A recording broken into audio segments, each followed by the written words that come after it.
For everyone who many people smiled at me. Thank you very much. For those who are finding it difficult to smile, maybe you have forgotten to.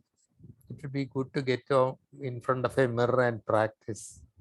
You are taking life too seriously.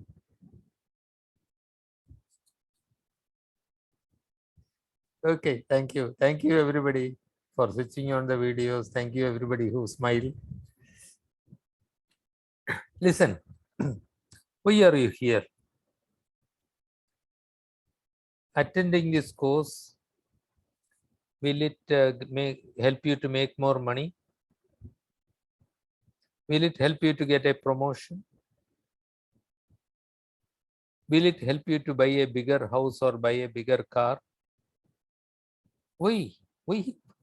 I mean, so many serials are going on in television. Why are you here? Maybe I wish we had plenty of time to. Michael doesn't want a Michael doesn't want more money. He doesn't want a promotion. He doesn't want a bigger car or a bigger house. Michael, thank you. What do you want? What are you looking for? You are muted, perhaps? No, I can't hear you. Okay. So please make it a bit louder. I'll also increase the volume on my computer. Okay. When Yes. we are trying to help people. You are trying to help people. What do you get? Oh, I get satisfaction. That's the essence of it all. We Yes. are all here this evening, spending time together so that you will earn something more precious than a bigger car, which will be harder to go around in our roads anyway. And you are getting some satisfaction. Mr. Michael, someday when you look at yourself in the mirror, you want to look at it with respect. You wouldn't want to make excuses to that image. Oh, everybody is like that. The whole world is like that, etc. And someday, if you wonder, what's the meaning of my life? A lot of faces will spring up before you. People who were in agony and whom you helped to get out of the depths. Ladies and gentlemen, this not only this course, our work, your work, the work that you are going to do, the palliative care work, is all about giving relief to people who are suffering and in return earning meaning to our lives, getting some satisfaction. Mr. Michael, in one word, you precisely defined what we are trying to do. There is so much of serious health-related suffering around us, and each one of us has the ability to do precious work. With that introduction, I'll share the inevitable screen and start with a presentation. One more question. I hope everybody knows how to use the chat box. I say palliative care. What is one word or one phrase that comes up in your mind first? Please put it up on the chat box.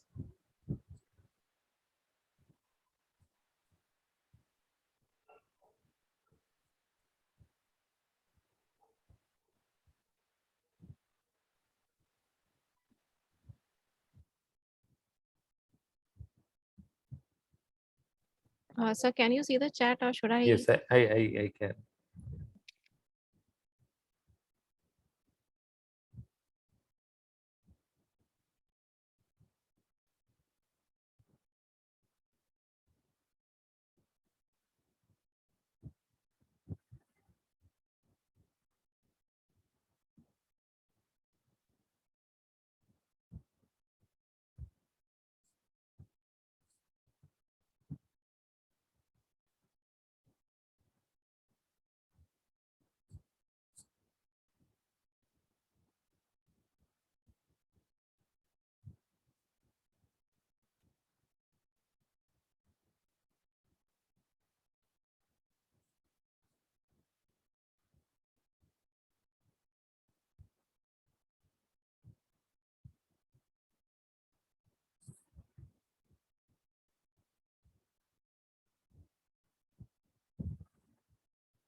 relieve pain, care for severely ill, improving quality of life, comfort, comfort care.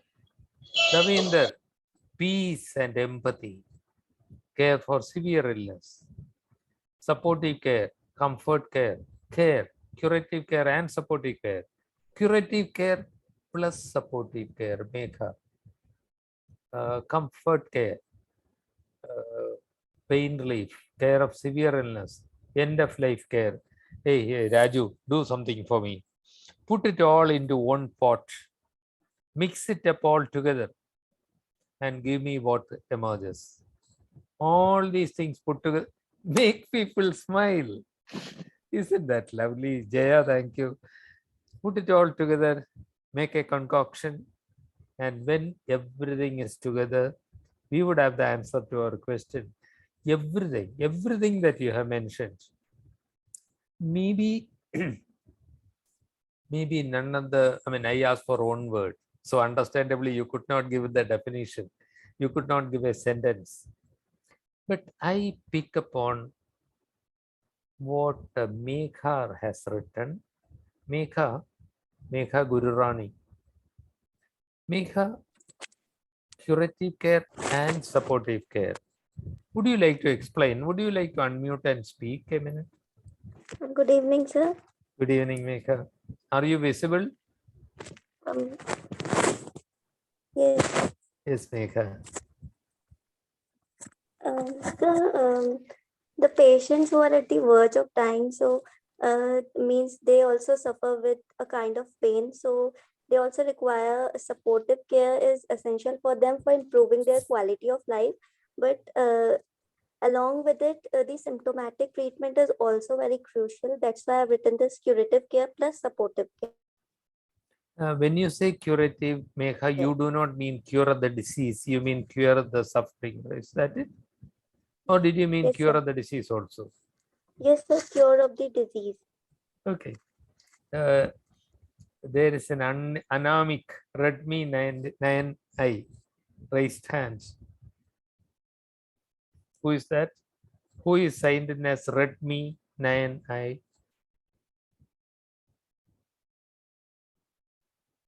Please unmute and speak. Redmi 9i.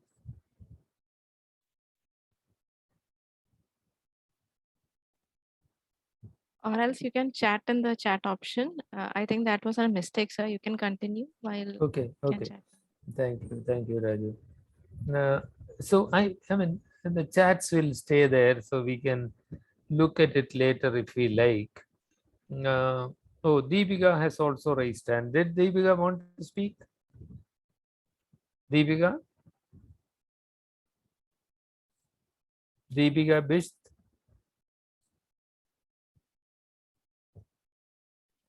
No, I guess, sir. I think they haven't connected their audio, so I can give a chat to tell them to on their video.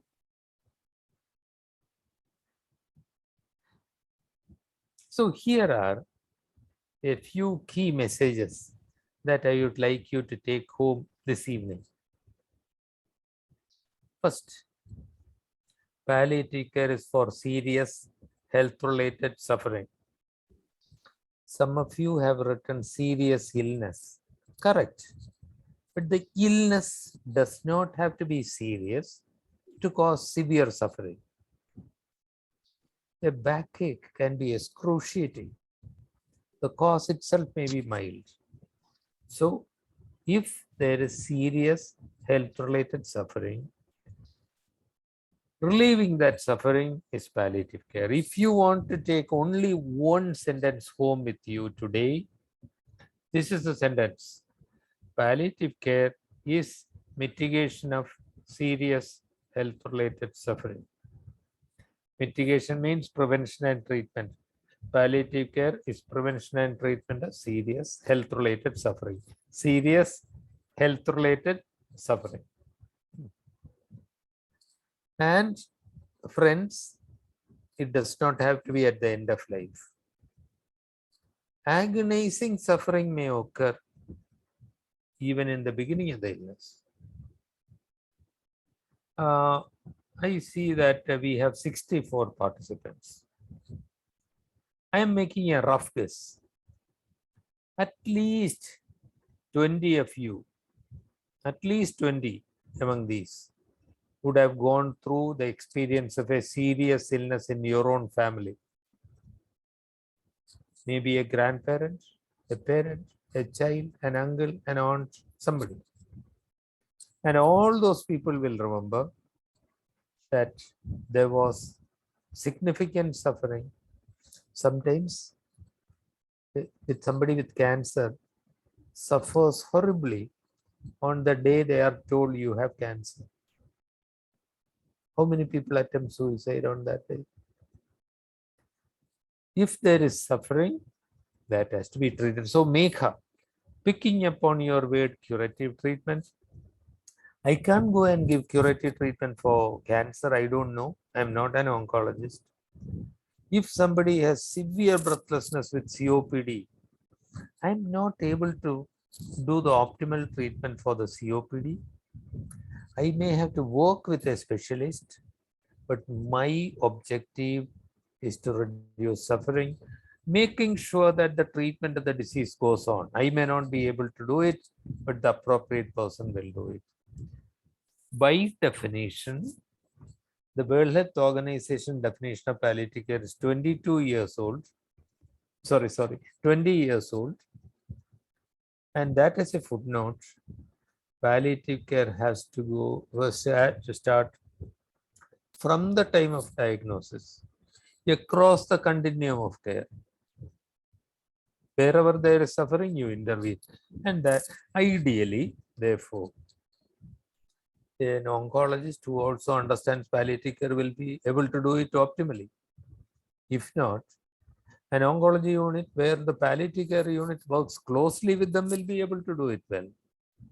That's the idea.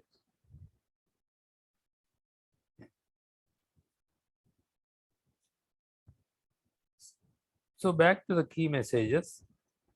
Palliative care is for all serious health-related suffering. And that suffering can be physical, mental, social, including financial and spiritual.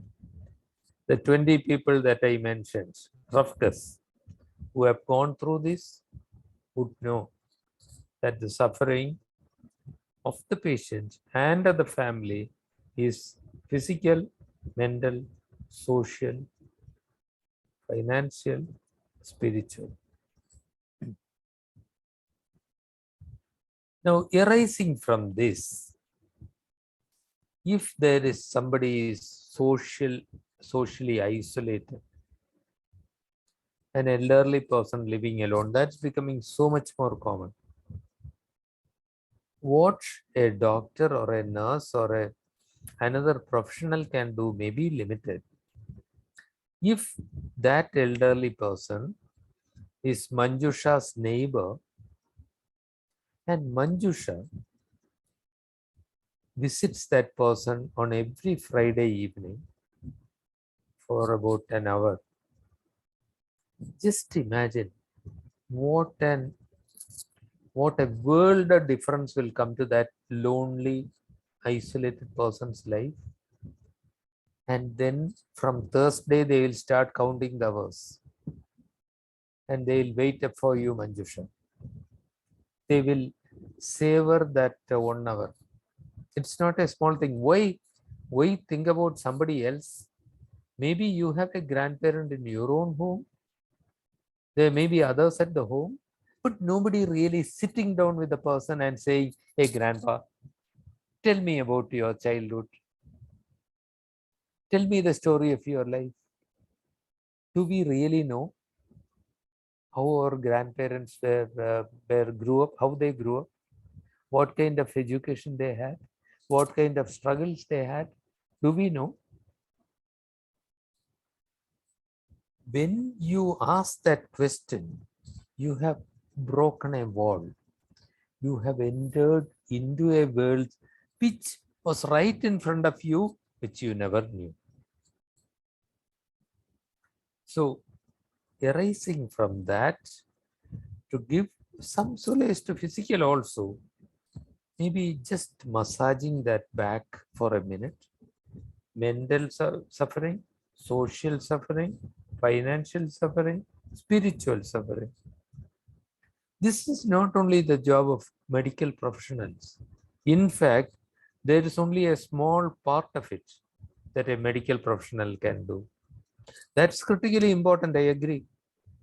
If somebody is rolling in pain, physical pain, till you relieve the pain, the person has no space in his mind for anything else.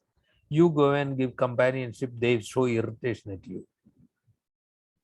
So physical well-being and professionals support is important, but be rest assured, your help may be much more valued than any professionals. I remember a patient clutching our volunteers' hands and not letting go. He kept the hand there, and my friend from 27 years, Meena, said, "Uncle, leave my hands." And the man said, "I won't. I won't." And his eyes were filling up. Never let us underestimate the power of compassion, of companionship. Palliative care is everybody's business. And reach people where they are when they need care. This is not my sentence. It's actually from a global declaration called Astana Declaration. Where they are when they need it is what they say. When we sit in our ivory chambers, like my own office, then I will not see the way people actually live and the way they suffer. When we go out there, interact with people, see them where they are, then we find that the most needy never get to our hospitals. And Mr. Ashwini Kumar, I don't know what you do as a profession, but you are going to be a volunteer. That doesn't mean that your accountability is any less than that of a professional. You may not be paid. You do not take money for the services, you are giving it free. But that person who has been waiting for Thursday, counting on your visit till Friday evening, that person desperately needs you. And if you say, "I will come on Friday," you have to go on Friday. We are all human beings. Sometimes we may be unable to keep the appointment. At least give a call and say, "I'm so sorry. I wanted to come. Can we? I'll find another day." We'll be accountable to the people we care for, and we'll be accountable to follow core values.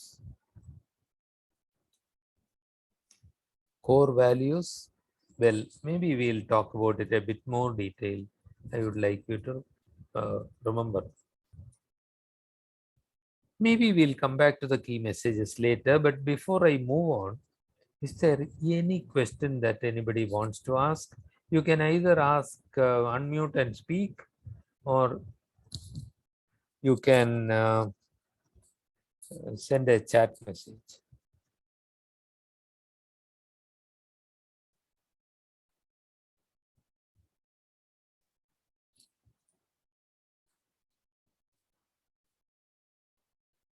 कुछ तो बोलिए.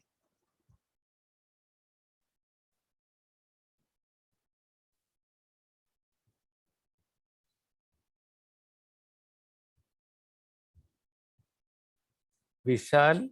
No, Vishal sir. Martin? So who is speaking? Sorry, somebody spoke. Please continue. Vishal? Vishal, you have unmuted. You want to speak?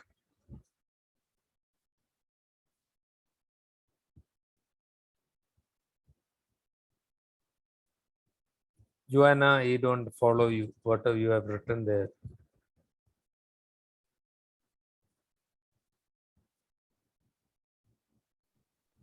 Okay, nobody has a question. I'm slightly disappointed. It doesn't have to be a question. You can at least share with me what you felt in your mind.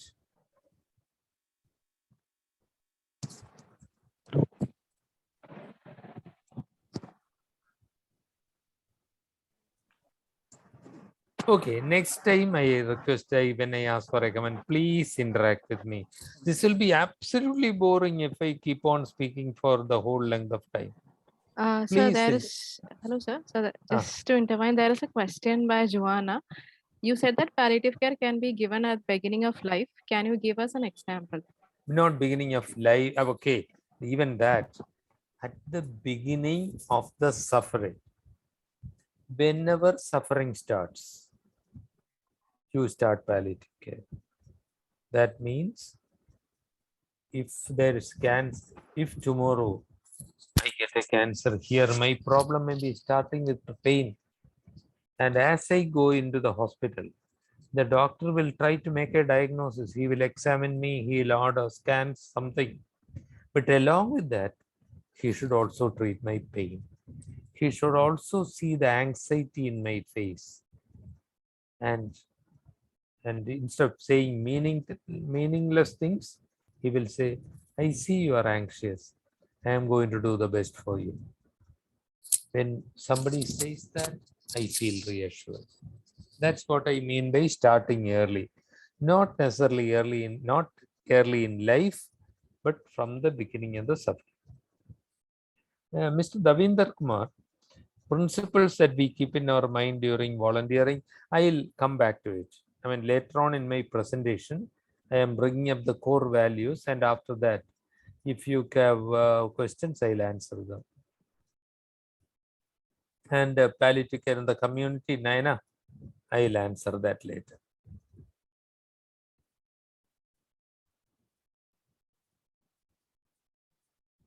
So we already mentioned this. What palliative care is: prevention and management of serious health-related suffering. Unfortunately, in our country, palliative care reaches less than 4% of the needy. Less than 4% is a diplomatic way. Anything is less than 4%. 1% is also less than 4%. We don't know exactly, but certainly not more than 4% of the people get palliative care. So we all have a lot of work to do together. This suffering, of course, can be that of the poor. This man was a manual laborer, had very little worldly possessions, actually had a curable condition. He went to the hospital. It was a government hospital where he was told, you need an operation. We'll do it. You will need to buy some medicines and supplies, but then you can get admitted. He'll do the operation. What operation, he asked? We'll have to take the bone here. You have to take the bone away. They said. The man said what he saw was half the face being shown, which was true. Half his jaw was to be removed. The doctor did not say that we can close the gap, we can do a reconstructive surgery, nothing was. For one thing, the man could not stop working because the family would not have anything to eat. He decided not to have the surgery and went back to work. Eventually, when he went back to the hospital in severe pain, he got a nice scolding for not operating earlier. They put in a tube through his throat to feed him and send him back home. And if he had not got to him without morphine and other supports, he would have died an agonizing death. But that's for the poor man. What do you think about the affluent people, rich? Is this a problem of the poor?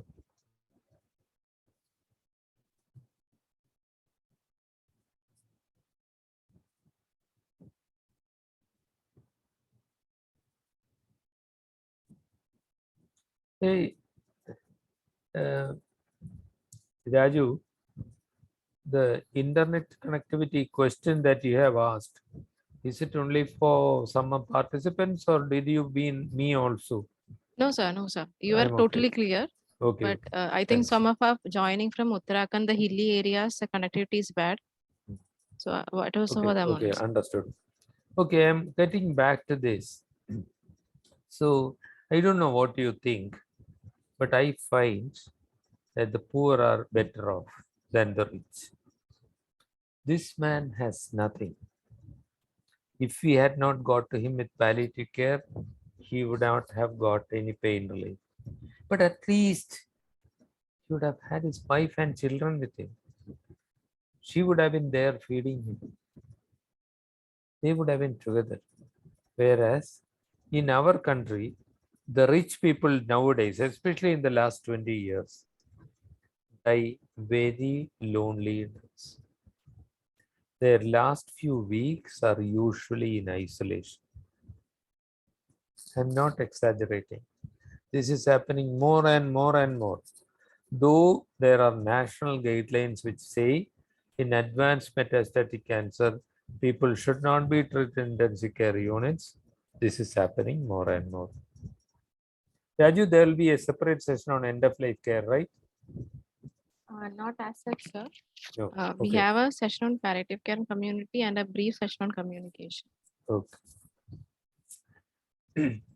Listen, everybody, we will all die someday.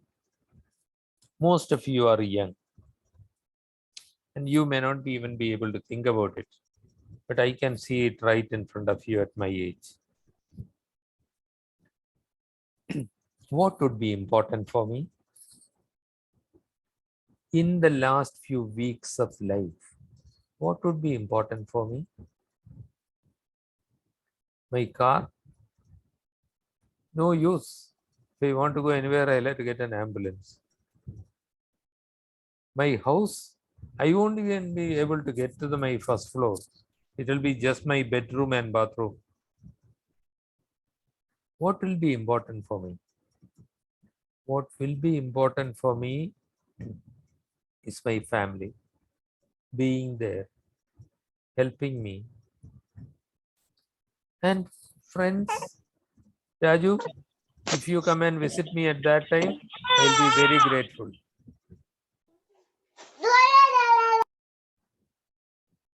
Requesting all participants to please stay muted. So you can continue, sir. Yes. But Raju very well avoided my request. Sir, I will be there, sir. Okay, very good. See, some things are important, some things are not. These machines to a person dying of an incurable disease are not important. They don't help. They are part of the problem. This man tries to sleep and they are bleep, bleep, bleep, and in between alarms. They are a nuisance. The lighting all round prevents rest. And when the man really wants a touch, a human touch, he gets only a suction catheter down his throat. So in our country particularly, the suffering is generally much worse than in many other countries. Here is a question that I am putting to you. How many people have had a close experience with a member of your family who went through serious health-related suffering? Have you had a close experience? Raju, will you administer the poll, please? Will you please tell them what to do? Yes, sir. So you can see a question on your screen. Just what Rajagopal sir have asked now. There are two options, yes and no. You can click on the option which you agree to. Requesting all to do it as soon as possible. We'll wait for another 30 seconds. Thank you.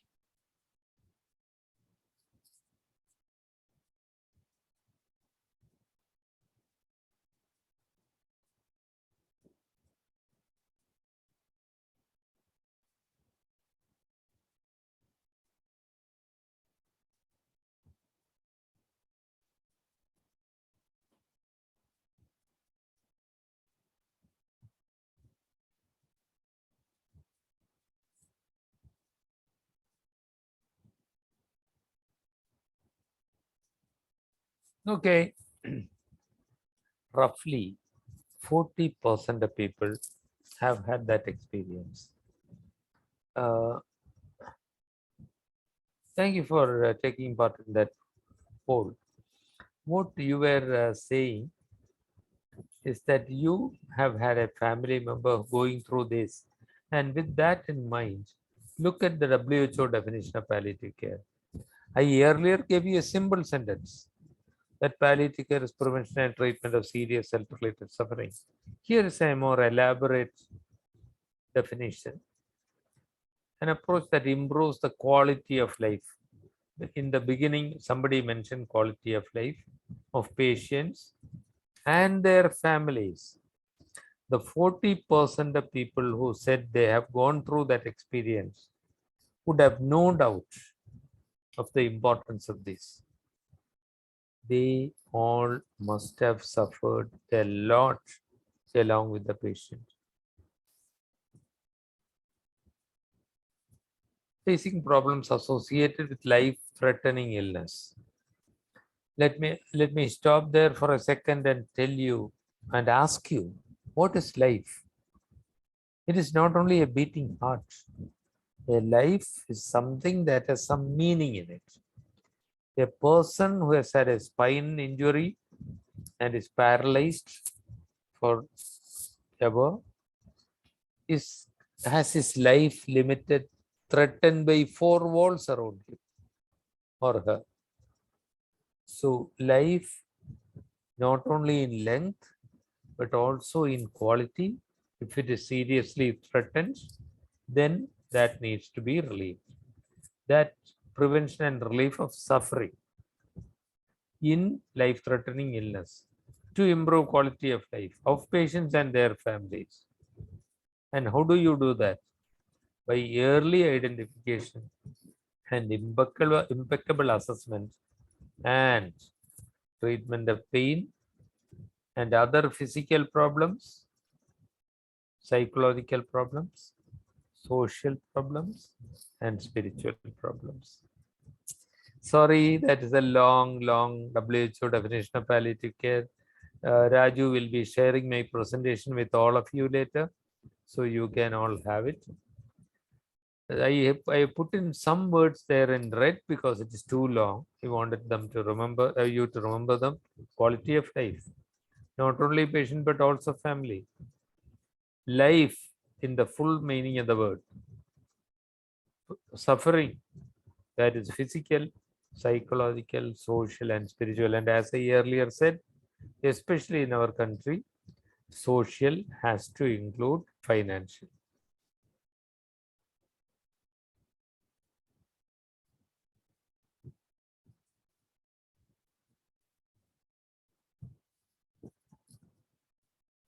Let me stop share and restart. Raju, my screen seems to be stuck. Sure, sir.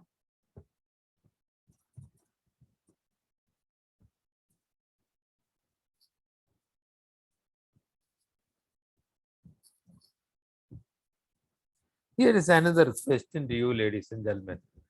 Based on what we have said so far, please take part in the poll. When should palliative care start? At the onset of pain or other suffering? Towards the end of life? At the time of diagnosis? Or after curative treatment? Raju?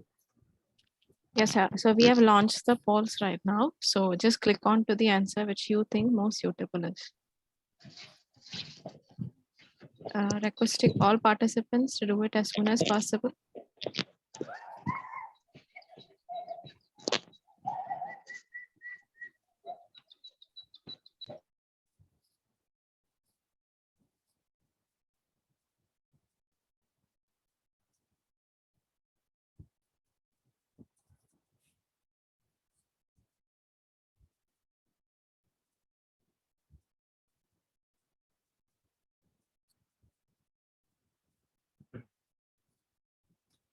What's the number of participants, Raju? So totally we have around 65 logged in today. We had around 65 registrations only.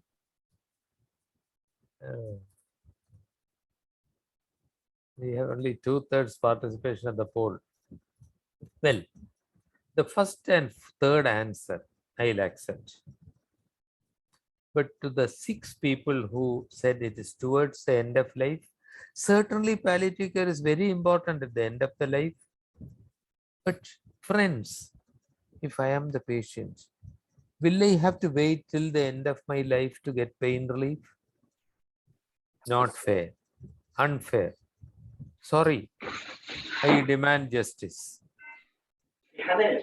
I do not have the strength to fight, to go on strike. So you will have to grant me that wish. Those who think towards the end of life, please, not enough. We have to start early. At the time of diagnosis could be the same as this, but sometimes onset of pain can be even before diagnosis. So whenever suffering starts, palliative care has to start. And as I said, it has to go hand in hand with curative treatment. After curative treatment also, ladies and gentlemen, the 4 people who opted for that, sorry, that's not acceptable. Why should I suffer till then? Whenever my suffering starts, it should start. Okay, which is more or less the same as this. That's I'll accept. 1 and 3 I will accept. The others, not enough.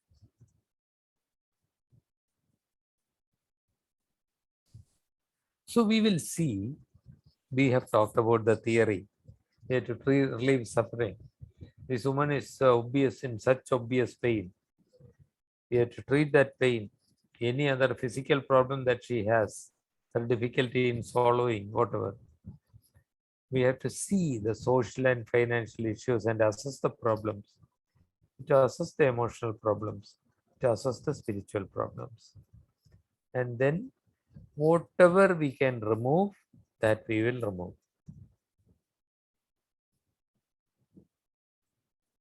Many problems, honestly, are fairly easy to control. Look at this man. This is the only position that he could tolerate. He had been like this for 3 weeks, most of the time.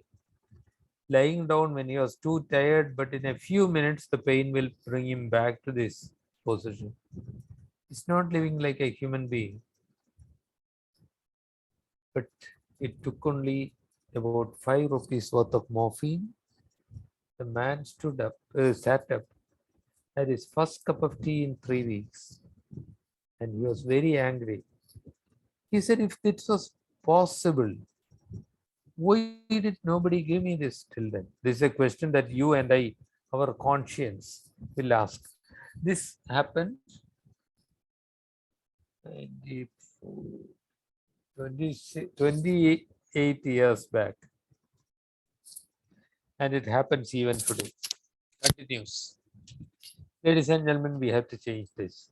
We have to change the scenario. All this put together forms what is called total pain. Hey, ladies and gentlemen, do you know who founded the palliative care movement? Who is the founder of the palliative care movement? Who knows?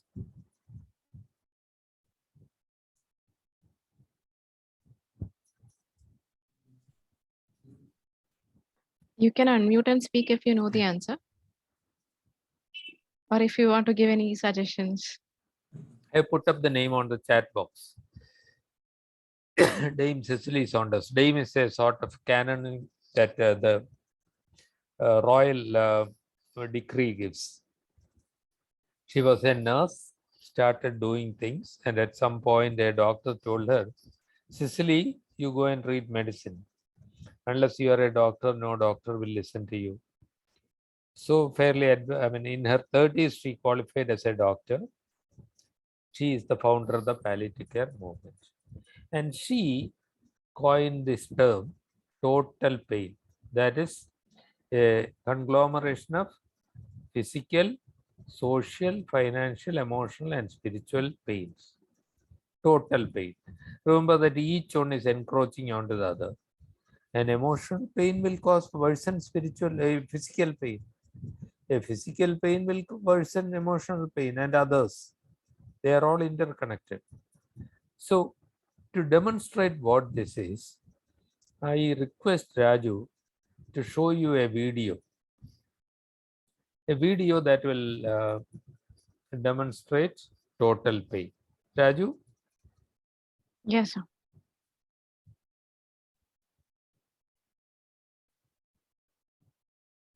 Have this notion of total pain, pain that takes into account the life circumstances of the patient that contribute to his or her experience of suffering. I came across that concept quite early in my life, and I mean, in my career, and I thought I understood it, theoretically at least. And then one day, the home care team that I was a part of was called in to see this fisherman in one of the outlying villages of Trivandrum. We parked our van some 400 meters away, made our way down this narrow, undulating path. We could hear this man's screams well before we got to his house. And on approaching the house, we were assaulted by this stench, which made me gag. And when we entered his home, we were met by this helpless young woman, and behind her on the bed, a man in his 40s, who was the source of the screams. He had a myriad problems and a feeding tube. And on closer examination, we found that he also had a bowel obstruction that was not allowing him to pass what his wife was so diligently feeding him because she didn't know what else to do to look after him. And as a result, he was regurgitating his own waste. It was awful. Anyway, he was cleaned up, analgesics and other medication were administered, but no matter what we did, his pain would not fall below 6 on the pain scale, which is essentially a scale of 1 to 10, 10 being the highest, where we ask people to score their subjective pain. So finally, this benevolent and wise doctor that I have the absolute privilege of calling my mentor, he took this man's hand in his own, and he asked him, he said, "What's your biggest concern right now? What is bothering you?" What an odd question, I thought. I mean, the pain, the humiliation, the despair, and just the misery of everything that he was experiencing. I mean, the answer was glaringly obvious to me. The man didn't say anything for a long time, and I started to get fidgety. The silence was starting to get awkward and strained, to me at least. But the good doctor, he held steadfast. And after about 6 long minutes, and I know this because I was timing it, this man very softly said, "All I wanted was for my children not to be fishermen. And now they're going to be just that." He knew he was dying, and he knew that his wife would not be able to support the children on her own, and this one fact was causing him far more agony than anything else that he was going through. So one of the things we strive to do in our program is to undertake the educational needs of children from disease-ravaged families that can no longer afford to send them to school. But this process takes about a week from when the child has been identified. In this case, however, we sped up the processes. Donors were found, pledges were made, documents were signed, all to see these 2 children, aged 8 and 10, through to college. We returned to the fisherman's house the next morning, and he was asked what his pain was. Still 6, he said. He was then shown the documents, and he was told, "It is done. Your children will not be fishermen." The transformation on that man's face was magical. And once he had digested that information, he was very gently asked one more time, "What is your pain now?" 1. He died 3 days later, pain-free. And that, my friends, is total pain. And that was when I truly learned my first lesson in being still and allowing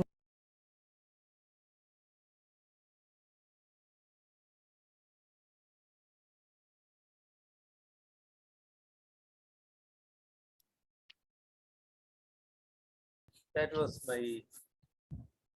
my colleague, Miss Smriti Rana, who works in Palliative India. She's giving a TEDx talk at St. John's Medical College. But you heard what she said. The man had pain, he could not swallow, he had many problems.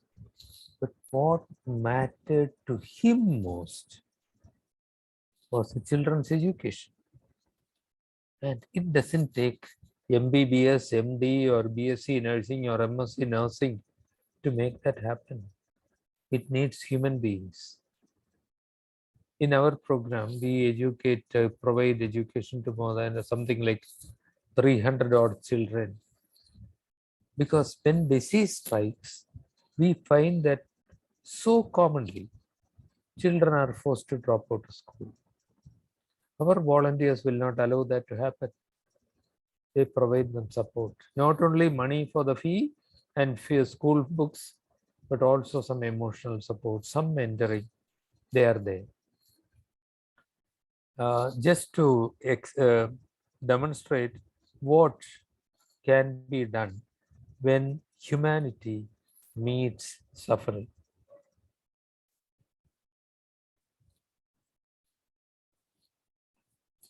Somebody talked about community, and I won't go into the details or anything because, as Raju said, there will be a separate session about participation of the community. But I'll say this much in brief. Most of you are young, as I said, not from my generation, from my own generation, a few, and for most, 2 generations after me.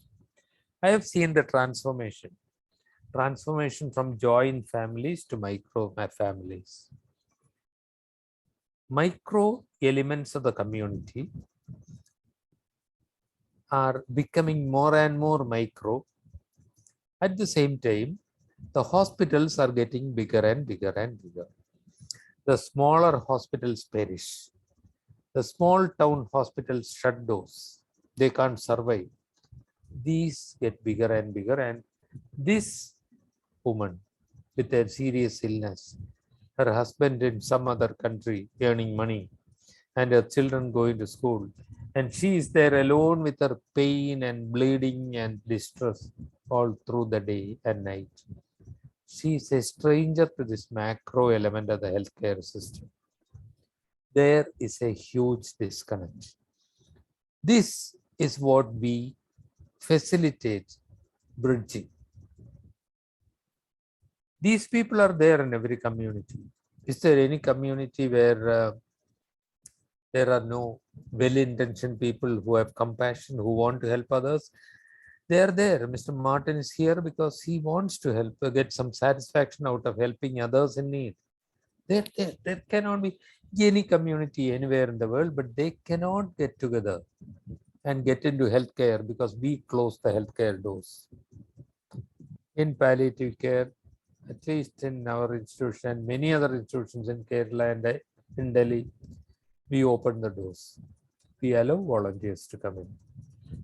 When Smriti described the suffering of the man, the problem was not solved by doctors. The problem was solved by the community. They provide companionship.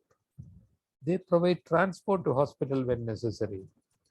And they provide spiritual and social support. This is the relevance of the meso element of the social capital.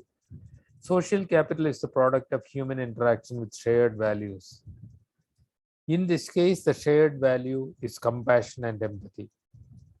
And with that, armed with that, miracles happen. As in the case of this woman, this is something like that looks like a chicken hoop. You will find it difficult to believe was actually a woman's dwelling place. She lived there with her single parent with her 12-year-old child.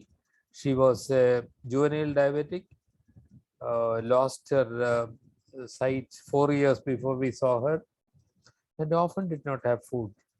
And the son was so hungry on a Sunday that he said, "Mom, let us commit suicide."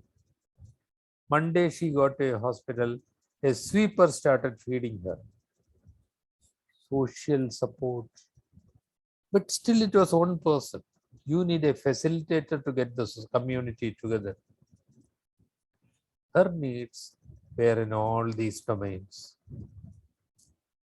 On the physical domain, public donations helped her to get her eye operated. After 4 years, she saw her own son. She had been advised amputation of her lower limb for the diabetic foot, but with the help of an expert diabetologist and a podiatrist, it is healing. It is more than 2 years now. Healing is still not complete, but it's going to be complete. She's no longer deserted. She is not in this chicken hoop anymore. A man working in the Gulf country every month pays the rent for a small home for her. And spiritual support, not by going and preaching, but by giving her love and compassion. This is what the community can make happen. But the community, to get together and do it, will need a facilitator. That's what each one of us can be. Physical domain, blindness and diabetic foot got treated. The doctors were there, but she couldn't get there. The volunteers made it happen. She was no longer alone. Her depression was overcome by love. She still not rich. She doesn't have an income, but the boy is growing up. He's 17 now. We are hoping that when he grows up a little more, he will have an earning capacity. And as I said, love and empathy. Many centuries back, a famous German physician, Paracelsus, said, the most fundamental principle of medicine is love. We, with our degrees, forget it. We forget it because love is not measurable. For us, everything has to be visible on a MRI scan. But that love educates these children, and every single smile is worth a million. By the way, I just recently heard from this girl who is, she rang me up with a great happiness. She has completed her engineering education and she got a job. So I will end by mentioning the core values. I think that was one of the questions asked to me. What are the principles that we go by? The first, the patient first and the family second are the most important considerations. Raju, Yes, sir. palliative India is less important than the patient, isn't it? Yes, sir. We all proclaim it. Our organization or any personal considerations are less important.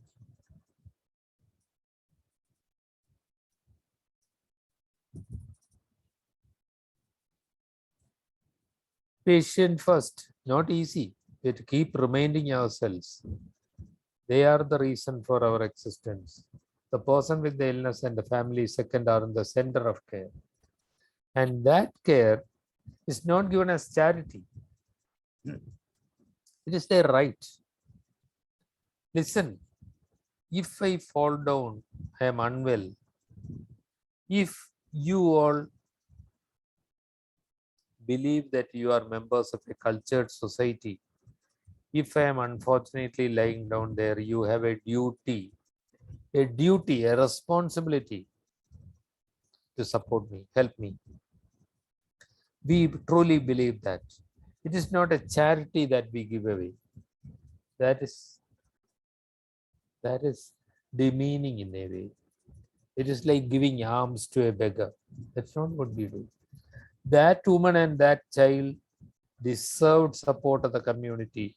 It will be a decadent society that does not care for its own less fortunate. And by giving us the opportunity to care for them, they are enriching our lives. I'm sorry, I hope I did not get the name wrong. It was Mr. Martin who said, you get satisfaction. No, sorry, Mr. Michael. You said you will get some satisfaction.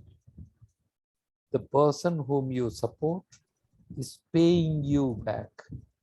with satisfaction. But compassion doesn't mean lack of competence. You may not be a professional, and therefore we have to learn some fundamentals before we provide care to people. Compassionate and competent care valuing human dignity is at the heart of what we do and why we exist as an organization, as a group. We shall do the right thing for the right reason as best as we can. The balance between compassion and competence. We recognize the value of the community, the social capital, and shall engage in a partnership with the community, enlisting the support of volunteers and other community entities, creating the capacity to meet community needs. We may not be able to achieve everything, but by doing what we can to one person, you are making this world a better place. Joanna, you wipe one tear and the world is a better place than it was.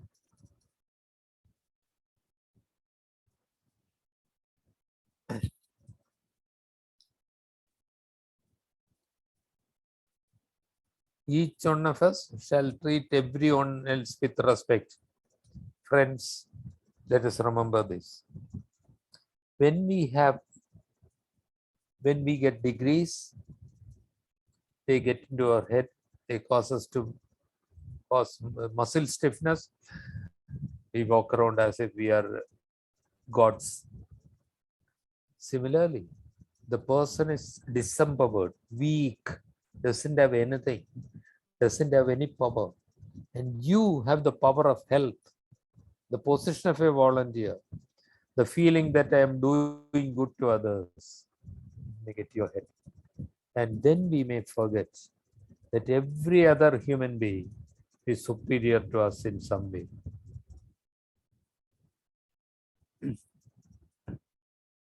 Harish, Rajendra, Harish, Sapna, Varnika. Okay, Rajendra I know. The others I don't know in person. I don't know you, but I know that you have something in you that I do not have. And that knowledge helps me to treat others with respect. Please, please, we will forget it. Sometimes I forget it. I have to keep reminding myself. Because if we do not treat the patient with respect, we will never get close enough to understand what their problems are. And finally, we shall embrace the ethical principles of autonomy, the person's right over himself or herself. I may be the doctor with 4 degrees, but that woman who has nothing, no earthly possessions, is her own master. Nobody has more right over her life than she. And I have to do good. I have to do whatever I do should be aimed at the betterment of the person. Non-maleficence. Maleficence is doing good. Non-maleficence is not doing harm. I shall try to do good. I shall try to avoid harm. And justice is distributive justice, equity. What we have as an organization, my time, these are not to be divided equally between patients. They are to be divided equitably. Some people will need more, some people will need less. That woman and child needed more than an average patient. We had to put it out on the social media and raise a lot of funds to make those miracles happen, to give her vision back, to make her legs better, and to get her a home. People's needs may be different, and distributive justice is about equity in care delivery. Of all the things, the most difficult thing very often is respect. When we have authority, when we have power, you abuse it. If you are a teacher, Will you be able to show respect to your students? You should. Children are human beings. Sometimes we forget that. They have their own personalities. That doesn't mean that you will not correct them. You may have to discipline them, but you won't insult them. That's what we mean by respect. These are the 4 fundamental principles of ethics, which are not only to be followed by medical people, but for all of us who are getting into healthcare. Our organization has envisions an India in which palliative care is integrated into all healthcare, so that every person has access to effective pain relief and quality palliative care, along with disease-specific treatment across the continuum of care. That's from the beginning of the suffering to the end. And we try to get it across to as many places as possible. Mr. Raj,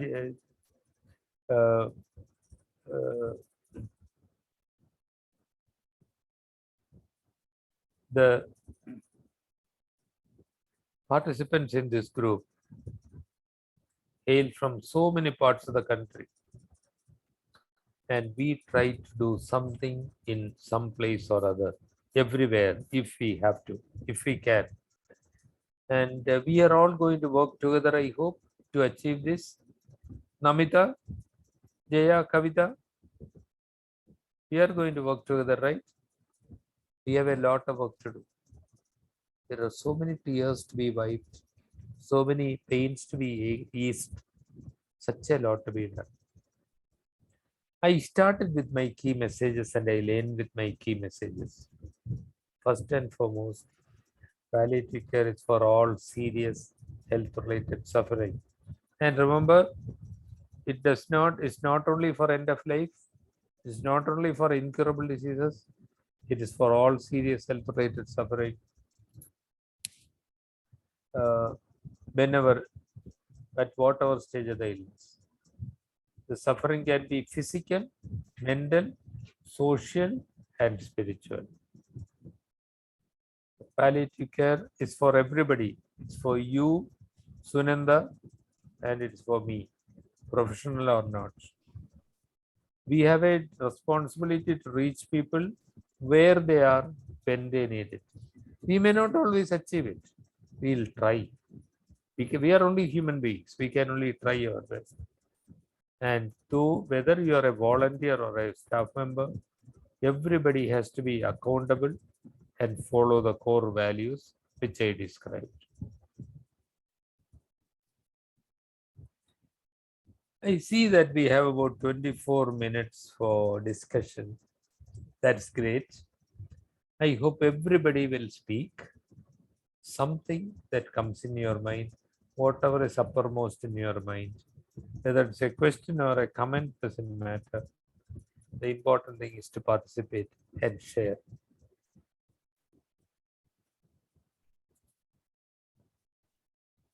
Thank you, Dr. Rajagopal, for that wonderful presentation. It has given space for us to have a good interaction now. Mr. Michael, you can unmute from your end and speak, sir. Thank you, Dr. Rajagopal. I mean, I'm sure that you must have touched each one of us here. Just a couple of observations. Number one, you said it is everybody's business. I would say it's everybody's duty, everybody's calling, a must for everybody. We should be able to reach and touch everybody in this world because they are all required to do their bit for palliative care. Another observation was that there was that poll in where you said, when is palliative care required? Ideally, yes, when the pain is there or when the suffering starts. But at present, perhaps we are not even able to reach with palliative care for the people who are dying, who are at the final stages. So is there a focus more on people at the end of life, or we extend to everybody, irrespective of the beginning of suffering, or is it towards the end of life? Thank you. Michael, the first point, it's about the way you use the word business. It's my business. I see that it can be taken in another meaning. Business is something that makes profit, and that would be horror. Raju, see, Mr. Michael is creating trouble for me. I have to change that slide from next time on. Shouldn't we use confusing words, Mr. Michael? Yes. Thank you very much. Thank you. I see your point. I'll change that sentence. Secondly, I'll tell you what we actually practice. If we come across suffering, if we have the ability to do something, we will do it. We will not reserve it for end of life. We will not reserve it for people with any own disease. That's a horror that I find difficult to accept. Many palliative, okay, we will look after cancer and HIV. Oh no, that I cannot do. I wouldn't agree with that. I find it difficult to take in. Mr. Michael and everybody, my colleagues told me this story. They had gone on home visits, and there were these old feudal homes which had been over time divided up, so that one old home was now home for 4 people. And there was this man with cancer in one home, and he had no income. His daughter knew tailoring, so we got the local Rotary Club to donate a stitching machine, sewing machine, so that the girl could do some work at home and make some money. So as the volunteers were carrying the sewing machine in, there was a man sitting on the next porch, breathing like this, man with chronic lung disease. And he said, he wheezed, lucky guy, he got cancer. See what a criticism. That man considered the man with cancer lucky because he had someone to care for him. I would not discriminate in the name of the time of illness. If there is somebody suffering, we cannot walk away. We will not turn away. We may have limitations. There may be limitations to what we can do.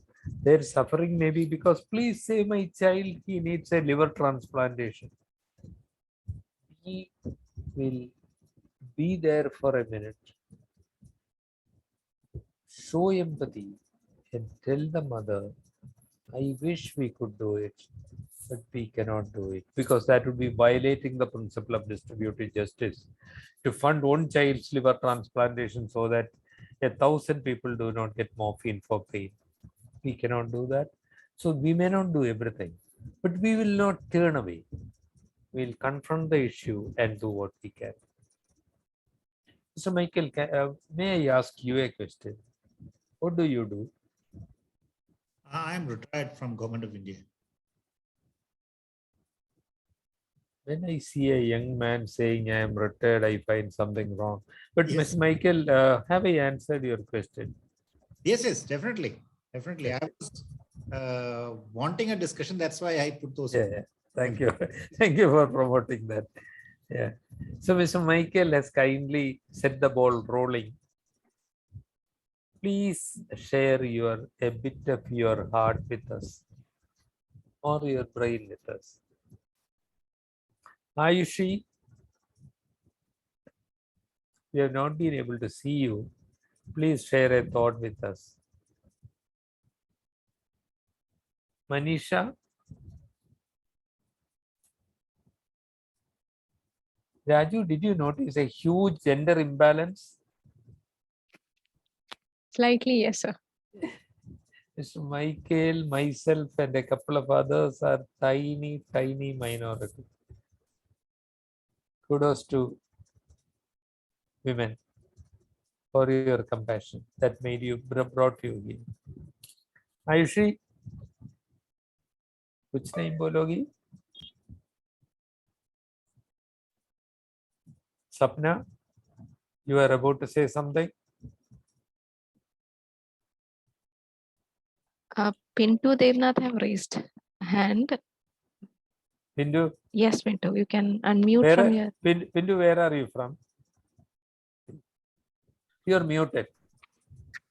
I have unmuted it now. Yeah, good.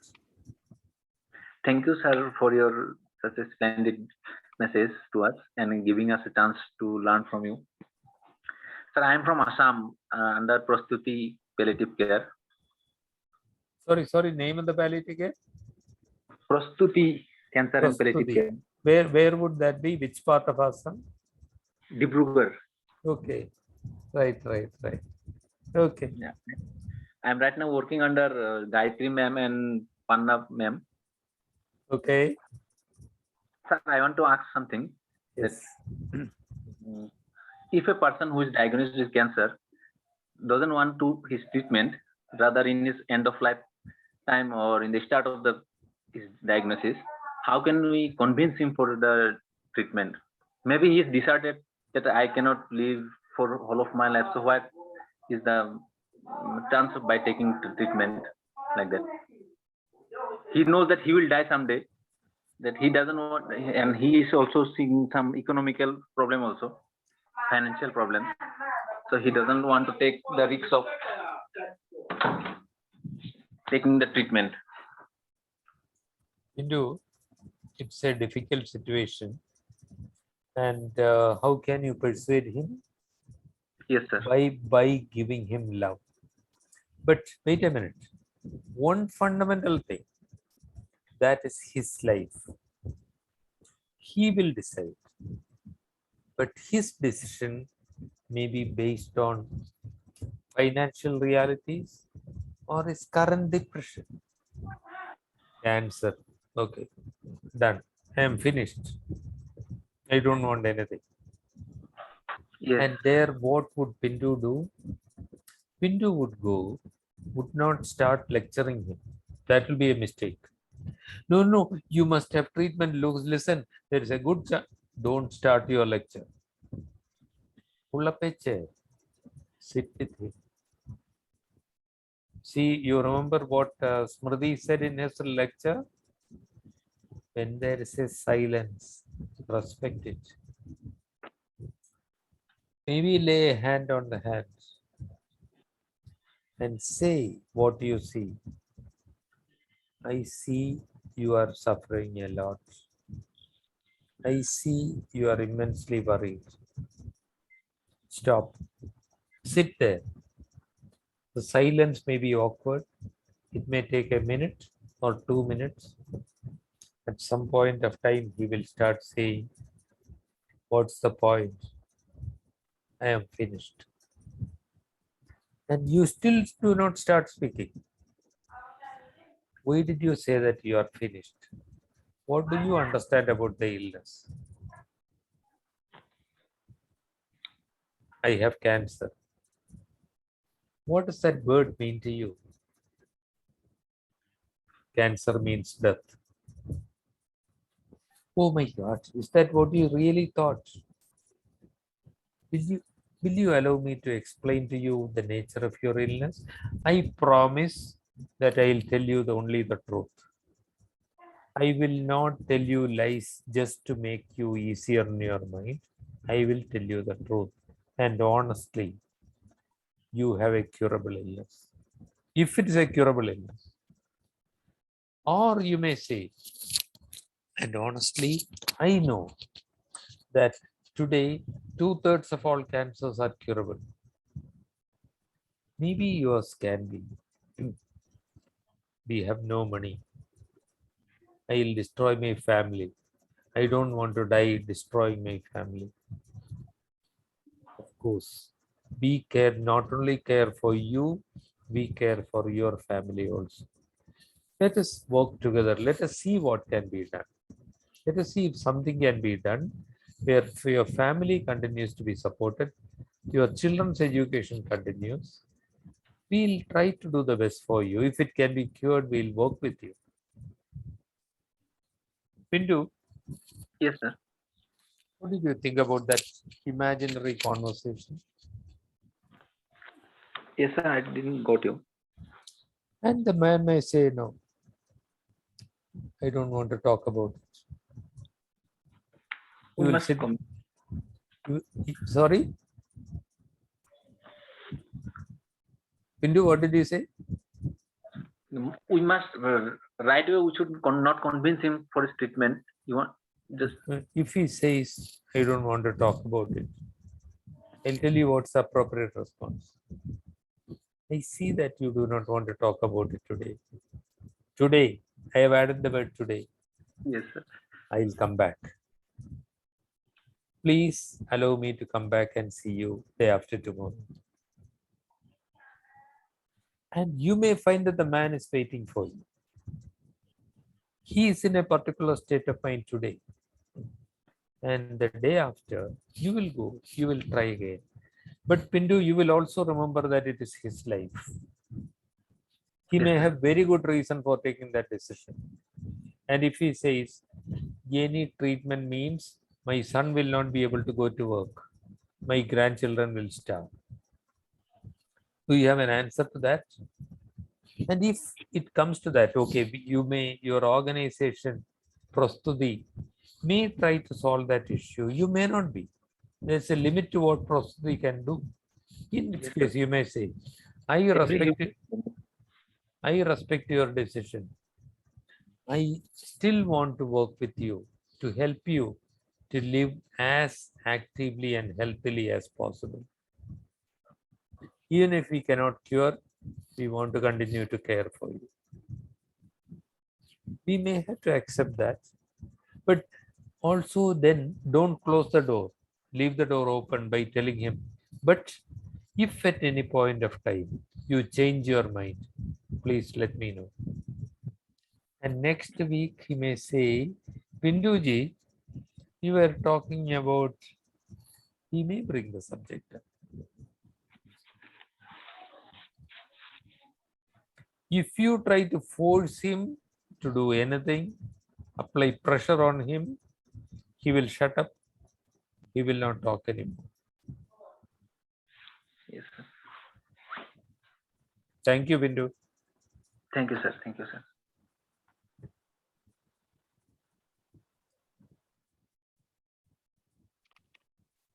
Anyone else like to share something or any doubts regarding the session?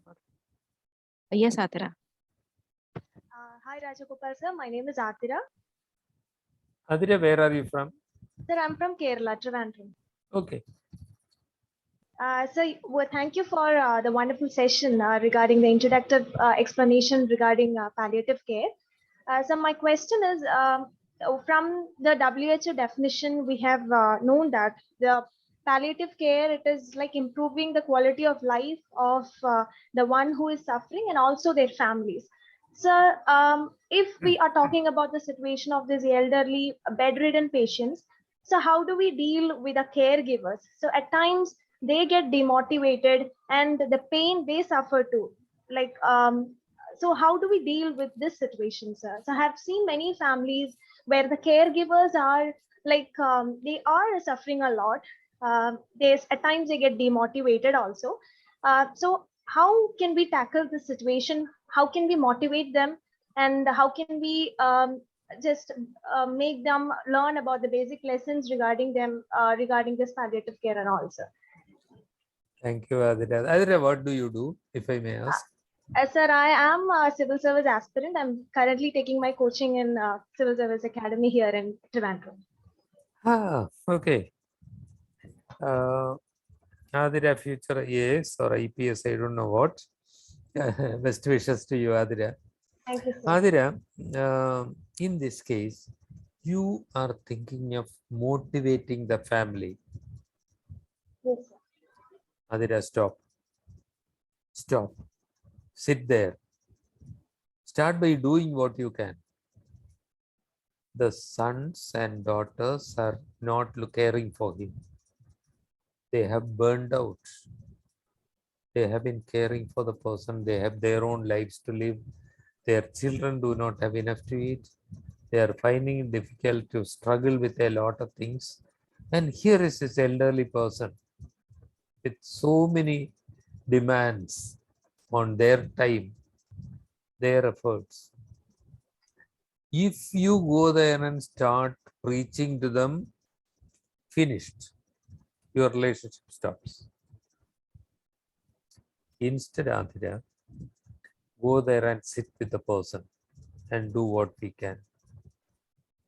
We actually came across this situation. The two situations I immediately come to my mind.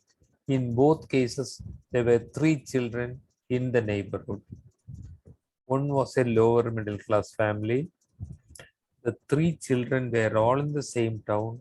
None would care for the elderly man or woman. They were all fighting between them. You do it, you do it, you do it. And we went there and found that the woman who was caring for the man who was ill, the woman had only partial eyesight. We found the man with ants crawling over his precious soul.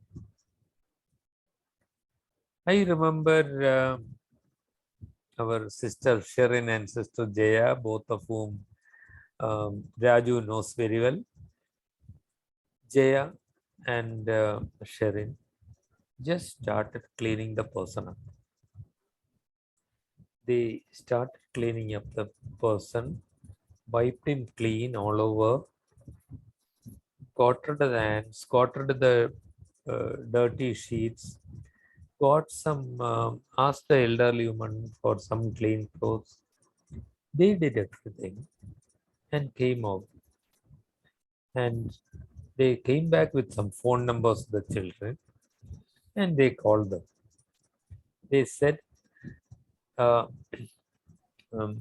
like to each day, the person said, you must be very busy people, sorry to have to call you. But you may not have happened to know this. But when we found, there were ants crawling over the man's wound. So I am hoping that this can be avoided if his sheets are changed every day. I'm hoping that some of you will be able to take turns and make it happen. We are coming there again on next Tuesday.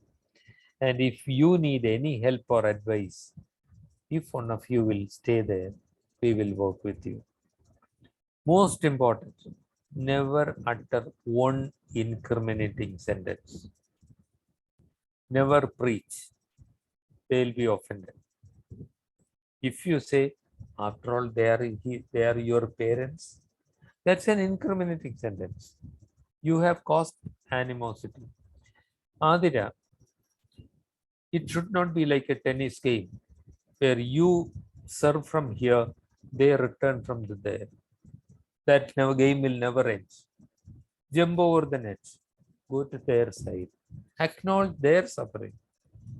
This must be a very difficult position for you.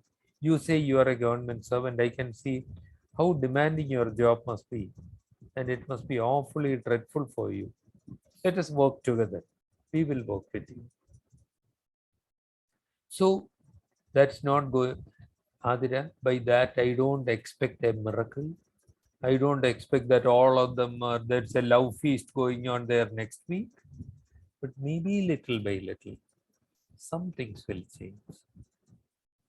There is a law in our country which says the children have to care for the parents. What's the point? Is Adira IPS?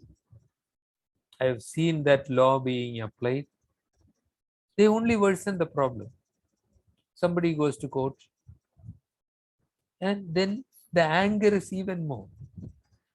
As members of the society, we could have done better.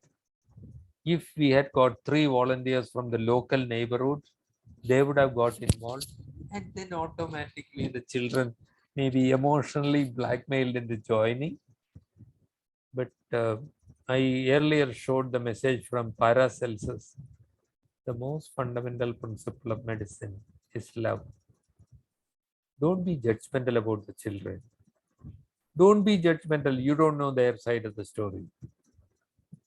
Maybe this man was a cruel father. Who knows? I don't know. I'm not making any judgment.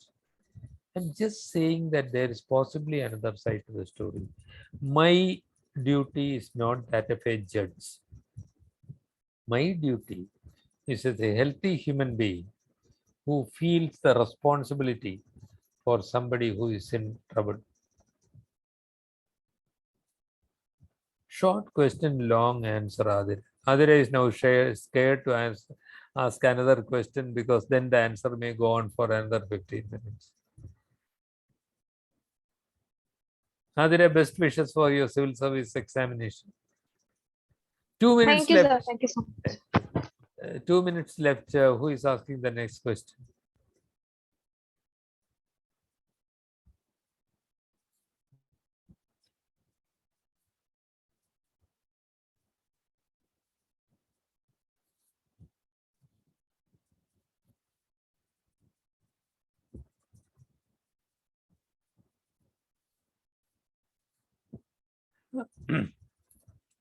Ladies and gentlemen, I don't know whether I'll have the opportunity to meet up virtually before your course ends. Even if I don't, I hope I'll have the opportunity to work with you all. We are all in this together. We are all fellow travelers. We will do this together. Raju,